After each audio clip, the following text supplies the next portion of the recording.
Regina Celi,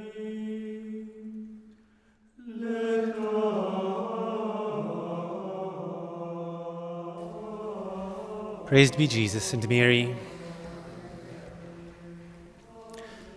Today's meditation from our booklet, My Ideal, Jesus, Son of Mary, teaches us two things. Simple but fundamental. It teaches us the truth of the spiritual life, which could make or break our spiritual life.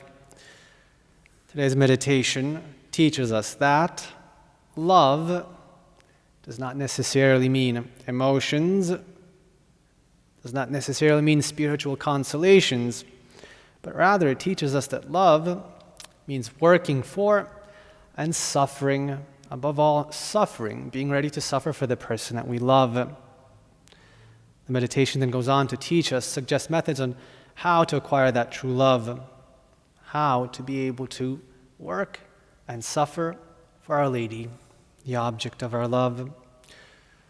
Let's listen to our Lord speaking to our souls tonight. He says, "My brother, do you really love her whom I love so much and who loves you so much? You believe you do, for you feel joy when you speak to her and enthusiasm when you sing her praises. But on earth, love does not mean joy and enthusiasm principally, but rather work and suffering. If you love Mary, you will want to work for her. You will be glad to give her your activity, your time, your efforts. No labor will be too painful for you when there is question of her glory. No enterprise will seem impossible for you when there is question of promoting her interests. The day when you find some Marian task beyond your strength, tell yourself that you have ceased to love her. If you love Mary, you will want to suffer for her. He who no longer loves Mary when he must suffer for her has never truly loved her. He has merely loved himself and the consolations she has given him." This self-love can lurk in our souls. He who no longer loves Mary when he must suffer for her has never truly loved her. He has merely loved himself in the consolations that she has given him. Do not refuse to suffer then, our Lord says, for you would be refusing to love. Our Lord then goes on and teaches us, gives us three simple ways, three simple suggestions in which we can, following which we can acquire true love. He says, in order to learn how to love, always more and more, put into practice the four means which I am going to indicate to you. Apply yourself to accomplish your 1,000 little daily duties and sacrifices with the greatest possible love. If you succeed in never saying no to your mother in little things, you will never say no to her in great things. 2, do not cease to study your mother.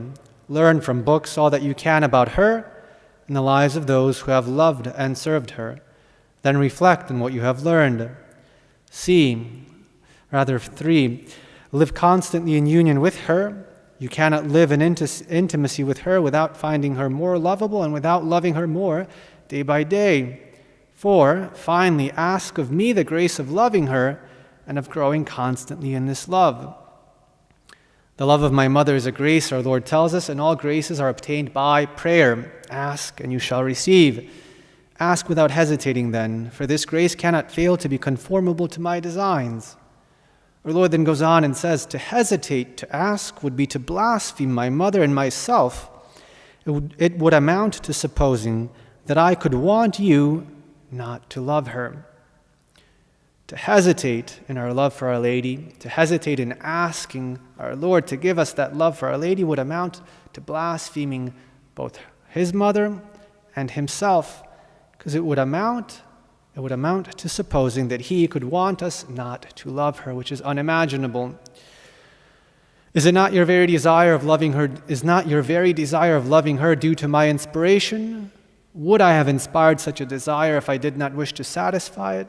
Ask for this grace every day.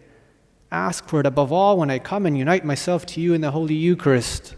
Our Lord says, He that eateth me, the same also shall live by me. To love my mother with the same love as I bear her, is not that living by me? Is it especially in Holy Communion it is especially in Holy Communion that I cause the love of my mother to pass from my heart into yours. There especially it is no longer you who live, it is I who live in you, and it is no longer you who love Mary, it is I who love her in you. So far, you've hardly ever asked me for this grace. Ask, and you shall receive, that your joy may be full.